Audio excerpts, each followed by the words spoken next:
All right, as we speak, the Flying Eagles of Nigeria is trading tackles with the Amajita of South Africa. And of course, you just saw live pictures of the training match, training ahead of the match, which is currently ongoing as far as Nigeria up against South Africa is concerned. The rivalry continues and it goes to the under-20 level. And we're here to look at the pros and cons, the possibility for the Flying Eagles, and see if they can make it to the final to join up the greats who have done it at the under-20 level when it comes to African football. My name is Jerry Apelohane. The show promises to be exciting. It's still locker room. Don't get it twisted. You can also join in the conversation by dropping your comments on what you think about the under-20 boys. And of course, what do you think about the chances of the Flying Eagles? And so far, so good. Are you impressed with what you've seen? You can also call us via the WhatsApp number that will be being under your screen. And of course, I'm not alone. In the studio, I have Ikechukwu with us, and we're going to be taking a look at the analysis for this game as the show progresses. Ikechukwu, I know we've talked about the under-20 from the group stage, and of course, I don't know whether the Super Eagles coach is still in Egypt. If he is, I hope he will be able to propel them. We've already seen the first 45 minutes. It's still goalless as we speak. Yes, good evening, Jerry, and of course, good evening to our viewers. It's very, very, it's a very big game. Whenever Nigeria is up against South Africa, there's a whole lot at stake. And of course, at this level, I mean, everything to play for. Yes, we've made it through to the World Cup, but of course, at this point, the gold medal of this particular tournament is still very much important to the boys. And of course, South Africa will also not be coming into this game with yes, because they also made it to the World Cup. Of course, they'll be coming all out because it's against, of course, Nigeria, their fierce rival in Africa. Of course, not forgetting that we're also in the same group in the World Cup qualifying. That's the open category. That's the Super Eagles against, of course, the Bafana. So it promises to be, an entertaining game. First 45 minutes goalless. So it tells you how, difficult this game has been so far. Yes, we are hoping to see a breakthrough, hopefully from the Flying Eagles side at the end of the day. See how we can actually pick up the entire 3 point in this particular encounter. All right, let's take a look at Zubeiru's boys, all the way from preparation from the World Football Championship down to making it to semi-finals. A lot of people did not really have much faith that this team was going to go this far. And of course, we must also give it to Zubeiru. And of course, that's the pictures of the game. And the South Africans are taking it one after the other as far as that game is concerned. And the captain of the side is still Bamiyi, very interesting lad. And of course, a lot of interesting young players there trying to do the country proud as far as the under-20 Flying Eagles is concerned. And of course, we'll be able to roll out the lineup for those who just joined us as far as the lineup of this game is concerned. And the gangling goalkeeper, talking about Harcourt, who was the man that took the Flying Eagles to the World Cup single-handedly in the penalty shootout right there. And he's still in goal today for the Flying Eagles, and he's just 15 years of age. And then there's Meigari, there's Okoro, Bamiyi, the captain, Jefta, as well as Arehi, Ayuma, Olise, Meigana, and Chukwu. Those are the 11 wise men that talking about Zubeiru has chosen to persecute this one against the Flying Eagles. Of course, that was very close. Good one from Harcourt there. And all right, so far so good. Ikechukwu. Yes, of course, Jerry. It's been an interesting game. Expected lineup. You don't change your winning team. At this point, the goalkeeper in goal for the the Flying Eagles. What's about calling the Super Eagles? The Flying Eagles. I think it's Yakub, of course. And yes, there's something that I've noticed about this Flying Eagles side. They've got a very quick feet, and with the way they are playing, I think I can actually, say in the next couple of, say 15 minutes, Nigeria is supposed to get a goal in this particular game. And that just one mistake from this, from the goalkeeper. He didn't actually calculate his time, his runs quickly, and that would have actually resulted to South African goal. And so far, yes, ball possession still in favor of Flying Eagles. I don't know why I want to call these guys Super Eagles. Perhaps because they are the very next category that will be joining Super Eagles. 52% against South South Africa's 52.3% rather is against South Africa 73 percent in this particular game. It says a lot about how the game has been so close, and the Flying Eagles still got the upper hands in this particular game. I think so far we should be looking at ourselves as the favorites to win this particular championship. I mean, it doesn't happen all of the time, but anytime the Flying Eagles get to this particular stage of competition, you can actually bank on them to actually do the good. That was so close. The Flying Eagles almost got the goal in that particular attack. But then, yes, Jerry, it is what it is. These guys are proving, they begin to show that, yeah, they've got what it takes to actually, dominate Africa. And of course, we hope to see them in the World Cup. Thank God they've made it through to the World Cup.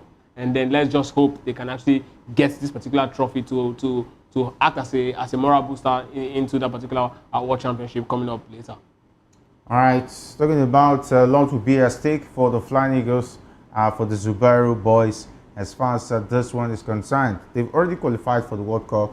Some would say complacency could set in, but they need to write their name in glory, because it's one thing to qualify for the World Cup. You also need to conquer Africa.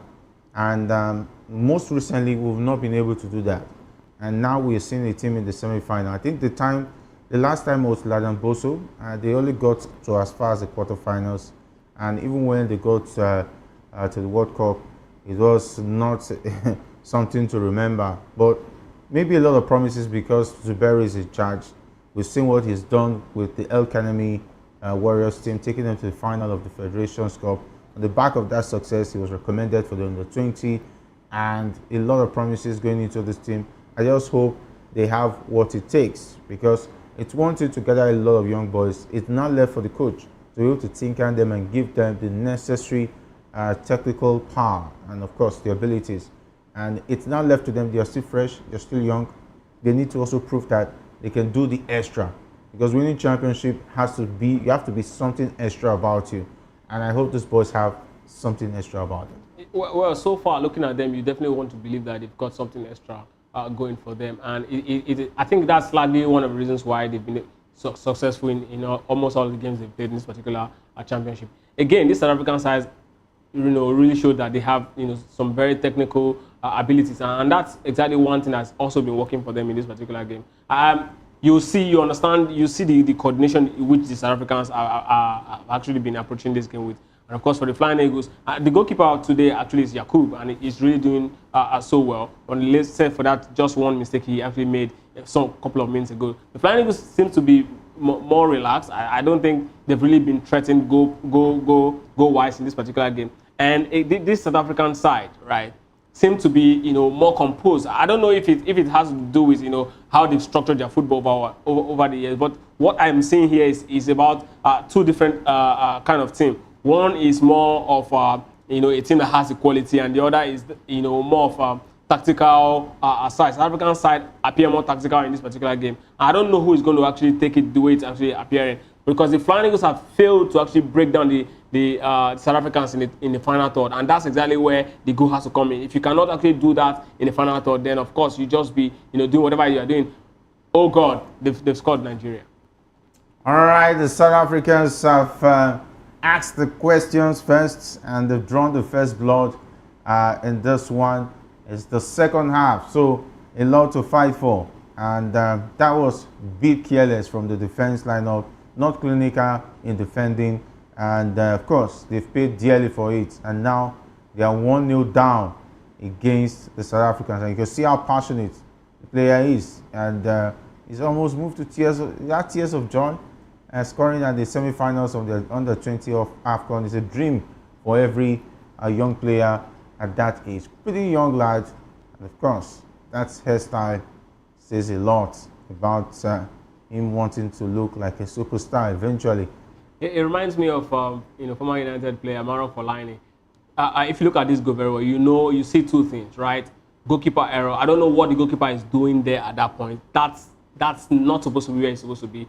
Perhaps you might want to cut him some slack because he's still very young. but then that's not where he should be. He's been overzealous. He left his goal line, yes, and this is the second time he's making this particular error. He left his goal line in a the few minutes space ago. of how many minutes? Yes, now? in less than 10 minutes, he did the same error that almost cost the Flying Eagles, and now he did the same thing again. The second, before this goal actually came, I was talking about how South Africans seem to have the tactical edge, and it's really obvious. And how this guy is actually they are one of their most dangerous men. His name is T. Smith, and I don't know whether the Zubero did their homework in terms of finding out the strength and the dangerous players in the South African side. And T. Smith has been, wow, that was quite exactly that was quite childish, or would I say that was a squander.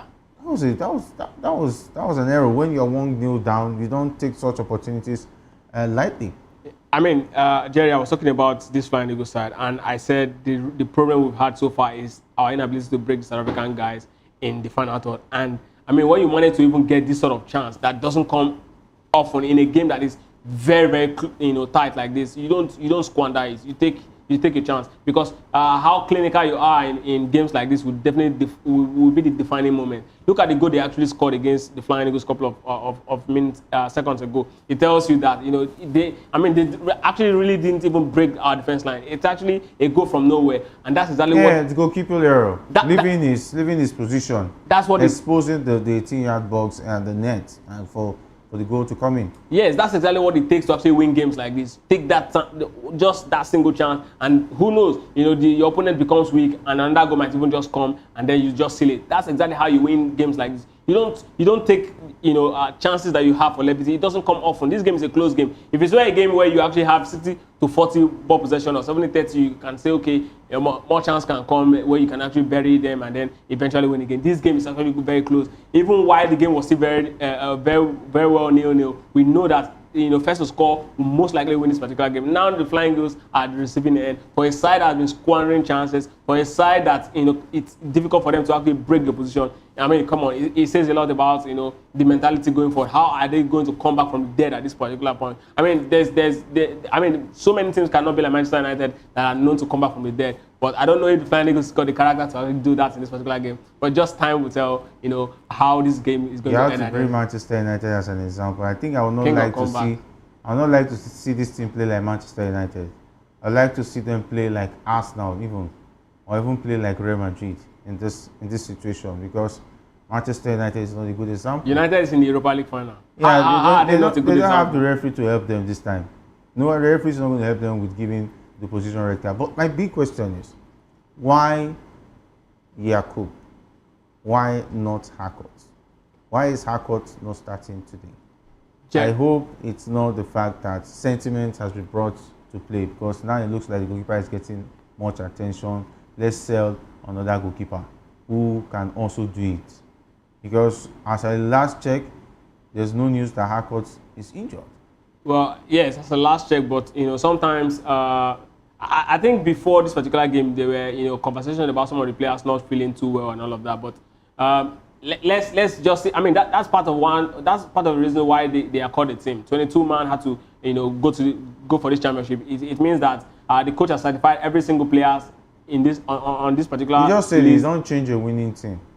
Yes. So if Harcourt was very instrumental on how they made it to the semi-final, I think that should be a penalty, and I hope it's actually. I think it's an offside.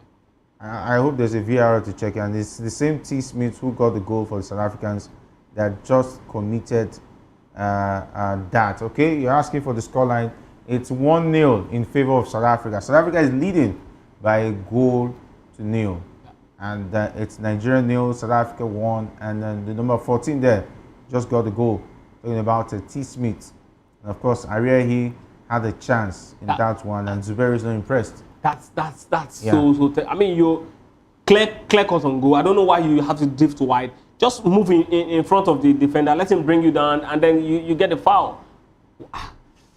Jerry, these guys, I don't know, but it is in this sort of games where the biggest of players are carved. It's in this sort of moments where players who are destined for the big things in the future are seen. It is in this sort of games where players who will later become the Lionel Messi of this world, the Cristiano of this world, the Ronaldo of their generation. It is in this sort of games that we start seeing them because of critical moments like this. You don't get this sort of chance often. You've gotten the first one, you squandered it, you got another one, and then you're taking a wrong decision in the final third. If the Flying Eagles has to come back into this particular game in the next 10 minutes, the next 10 minutes of this game is going to be key because we really do not have a lot of time, going to particular game. I think it's about, if you look at the clock now, it's about 15 minutes to the end of this particular first half, plus additional time, maybe let's say 20 minutes.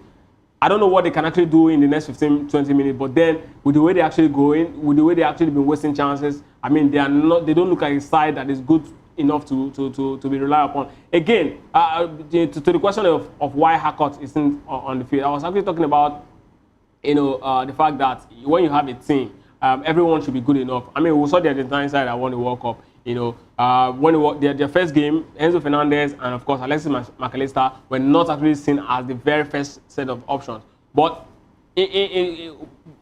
from the second game, we started seeing them come into the picture, and then they became the mainstay of this Argentine side. Sometimes they don't have to start the tournament. Yakub might not be as bad as we're actually looking at it. Yes, he might have made a mistake, and perhaps the mistake could end up costing the Flying Eagles, but it shouldn't be what would define him as a person or the team. I mean, sometimes even if Harcourt were to be on the pitch today, the Flying Eagles might still end up losing. Harcourt will not make such silly mistakes. At least he has proven to be the main man in goal for the Flying Eagles. And I think just because this goalkeeper might want to prove himself, and that was a very, very silly pass.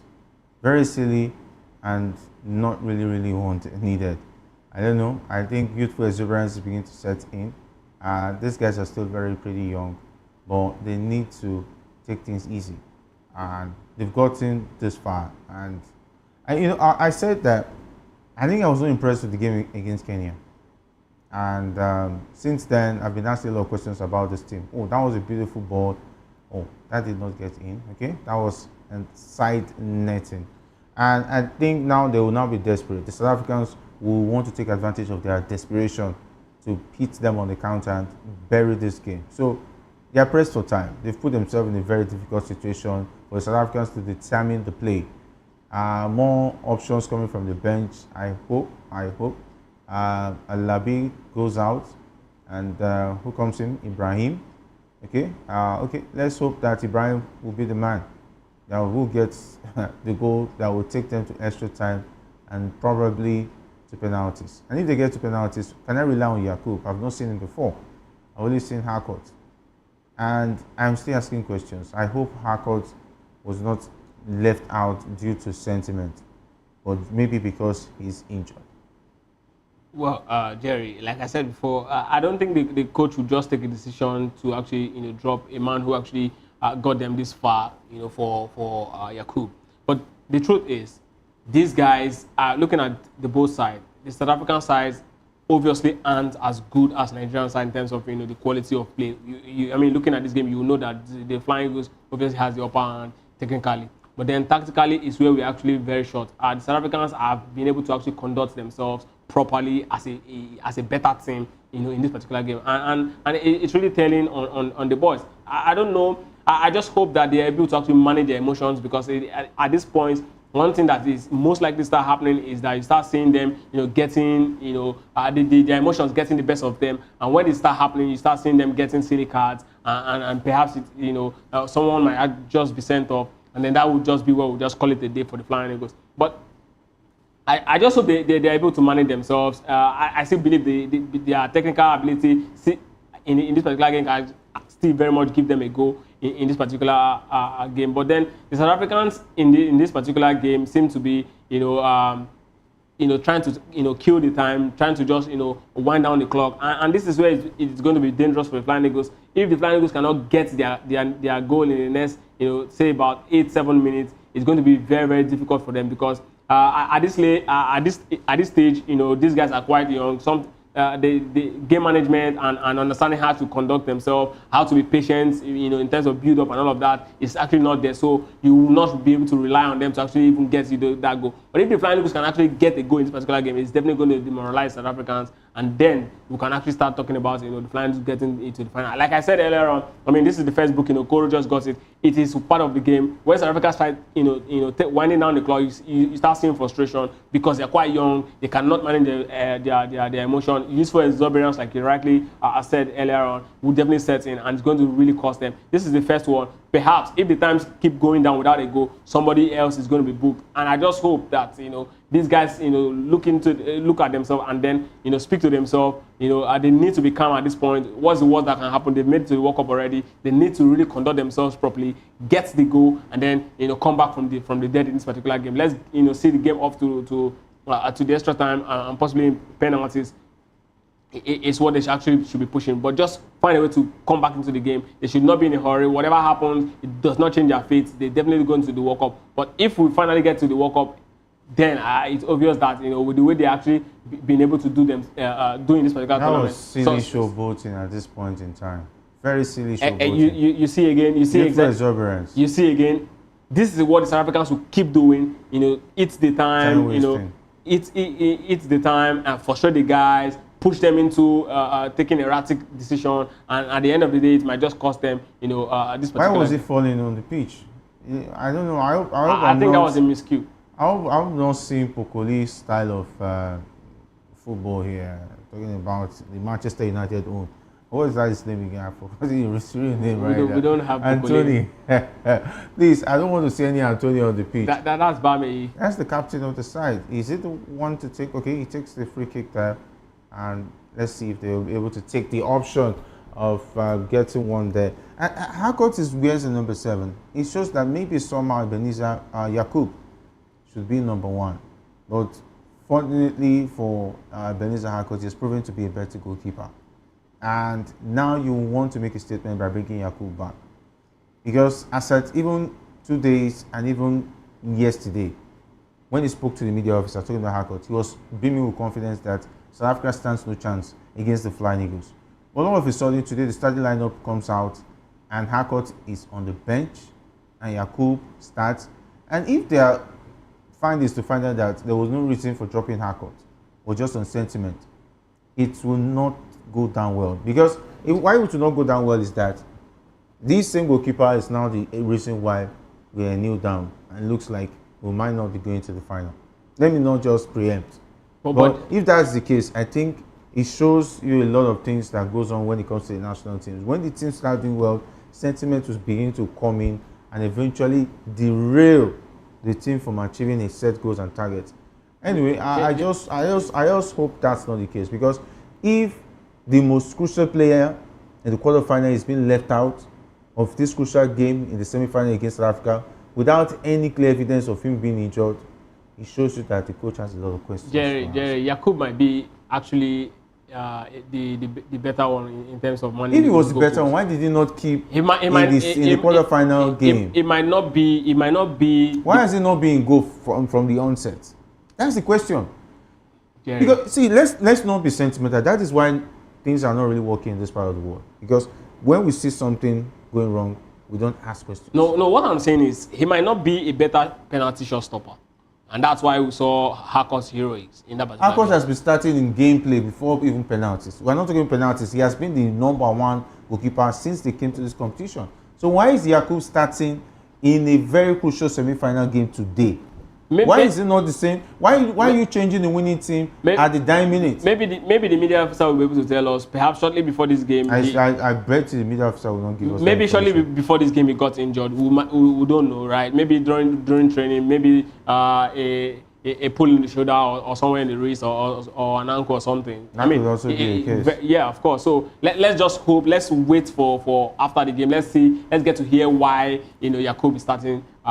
Ahead of him, then we can then comfortably say, okay, this is the reason why this is actually happening. But for now, I think it's going to be too early to actually say this is as a result of a quota system or somebody actually power play. I've not even gotten there yet. I've not even gotten there yet because Harcourt Ebenezer Harcourt is actually his name. He has done well. He has done well. And he has proven that he is the number one goalkeeper for the side with the opportunities he has gotten. Now you've brought in Yakub. Is the reason why we are 1-0 down. That is my question. Why bring a goalkeeper that is overzealous, that does not understand what it means?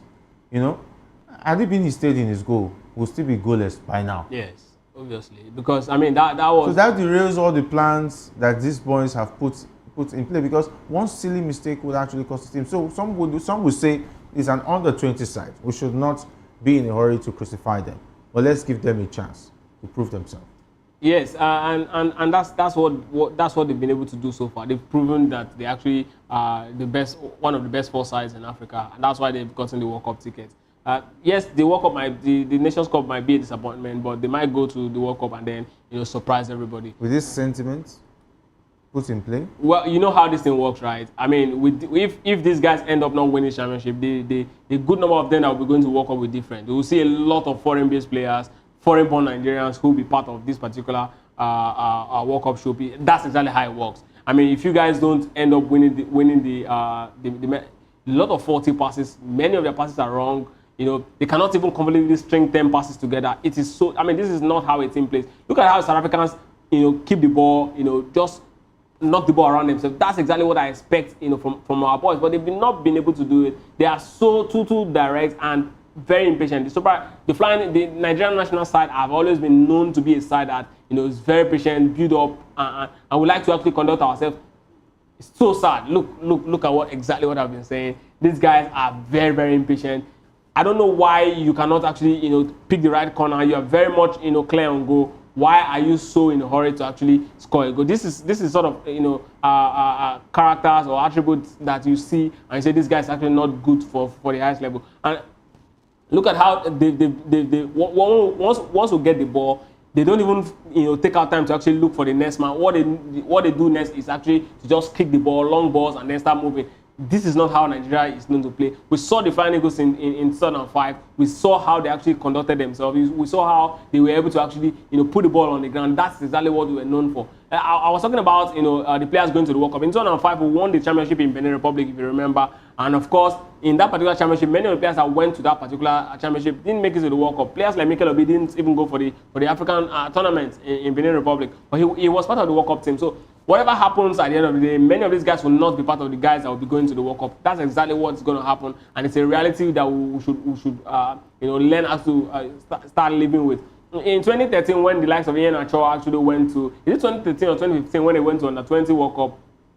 In that particular World Cup, the likes of Ian Achor, already in Manchester City, was on the bench, if you remember, and he was so angry. So a lot of players actually joined. Players who actually were born outside Nigeria actually was part of that team. So it is actually not new for people who have been following Nigerian football, who understand that at this level a lot of things can still happen. Many of these guys are unknown. They've really not giving us reason to actually look for them and start asking where is this particular player. It is until when they start getting the Super Eagles, start talking about the quality they possess. Why is he not invited? Why is this one not playing? I mean, at this point, so this is exactly what I've been talking about. Look at how South Africans have been able to actually put their passes together. We've not been able to do it. But yes, with the way we have actually been playing so far, you know that when we talk about the technicality of the game and quality-wise, the Flying Eagles have the edge. But tactically and as a team, how to build up, how to actually contain a team, it shows that the Flying Eagles is nowhere near the South African side, and that's exactly why we've been suffering. You can have all of the quality. You can be more exposed or mature on the pitch. But one thing goes down when the better coach handles a team, you definitely know, and that's where we actually lack in this particular. I think we need to cut Zuberi some slack, and of course I'm just finding out that actually Harcourt started this game, but he picked up an injury. But I'm still here to find out what was the nature of the injury. Was it also the tactics of the South African side to cancel the best option for the Flying Eagles by cancelling out the goalkeeper? He gets substituted. Then the second choice goalkeeper comes in and wants to prove himself. Now gets overzealous because he knows that his competition is very high. He was just trying to prove that he's as good as the first choice.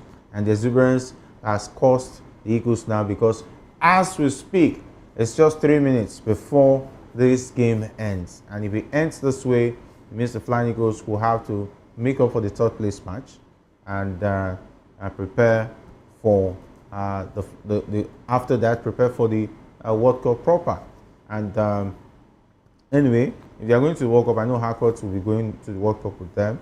Then some bit of these players who have also did well for themselves should also be making the cut to Chile, which will be the host of the World Cup in a matter of months. Yeah, 100%. I mean, there's one thing we're not going to take away from this particular game, and it's the fact that everybody in this particular championship will not be part of the World Cup. It is a norm at this level. See, your cut is so slack. Jerry, and it's like Obama. That's what I'm saying. Harcourt, that's why I said everybody in this particular team will not go to the World Cup. It is not whether you like. Because decide to stick it's with not this possible. I'm Jerry, not I'm telling you today, it's not possible. It's not possible. When you get to that stage, you see players. That's where power play comes. That's where the super agents step in.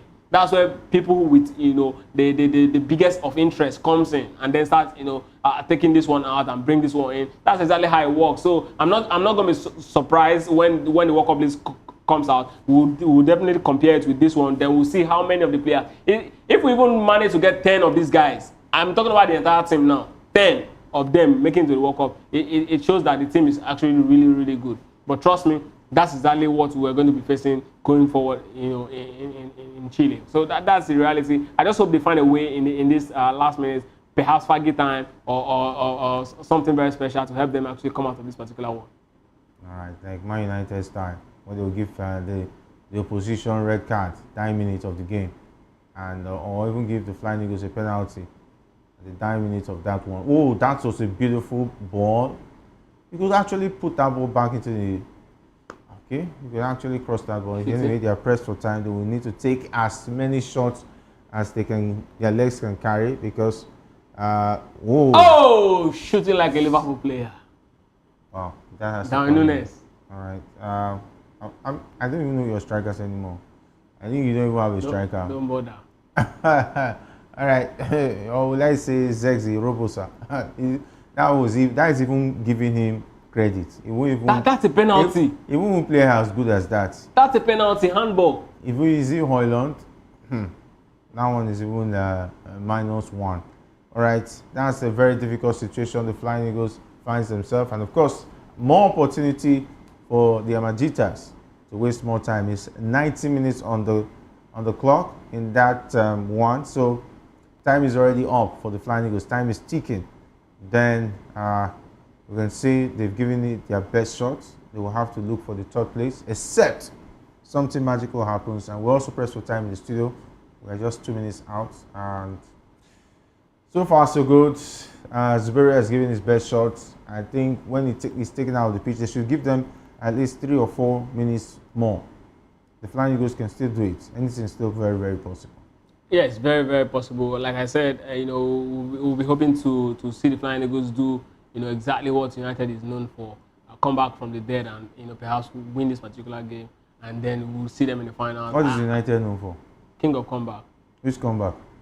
Now. Please, when you rub Man United on this team, we are already preparing them to fail. Please, let's not rub a team that is failing with a team that is trying to survive. Yeah, a team that has failed this season. Man United is a failed team. They're just living on borrowed time. 4 minutes additional time. 4 minutes added time for the Flying Eagles. We hope that they'll be able to get the result eventually. And when we hit you up again once again tomorrow, we'll be able to give you updates as far as the one is concerned. But as we speak, it's South Africa, Amajita 1, the Flying Eagles of Nigeria 0. Of course, Ikechukwu has been a package on Locker Room today. And of course, a big thanks to the guys who made the show great. Talking about the likes of Ikechukwu, not leaving out the likes of Victor and Alex, and of course, Paul. Up next is Political Lens with Chukwuma Okoro. And of course, my name remains Jerry Apelai, saying, if not into the talk, please the sponsor.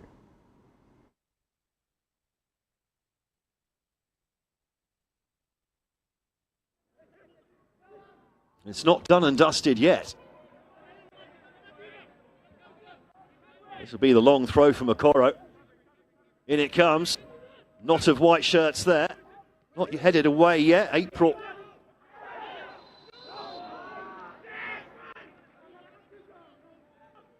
trying to win the ball. The free kick's going to be hurriedly taken here by Nigeria. They're at the stage where everyone needs to come up with this one. What price the goalkeeper in the area getting on the end of this free kick? It's in a dangerous area, that's for certain. Fletcher Lowe organising his, well, I hesitate to call it a wall. It's one man. Just organising him to make sure it can't be just smashed into the near post. Maximum concentration, everyone back in the box to defend this for South Africa. Not everyone, but most, nearly everyone forward here for Nigeria. The ball comes in and it's flicked just past the upright. What is Smith? Lowe gets a touch on that, I wonder.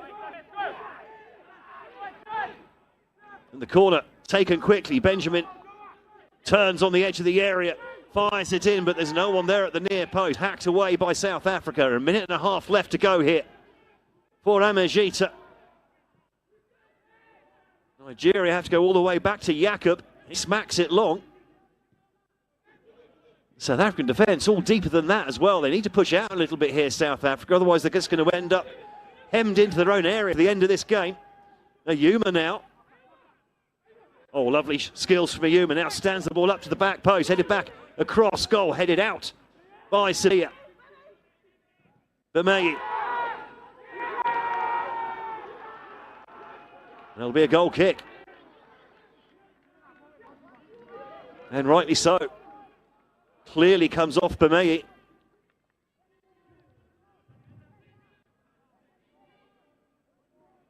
Rather than claiming a corner that isn't, they should really rather try and get on with it.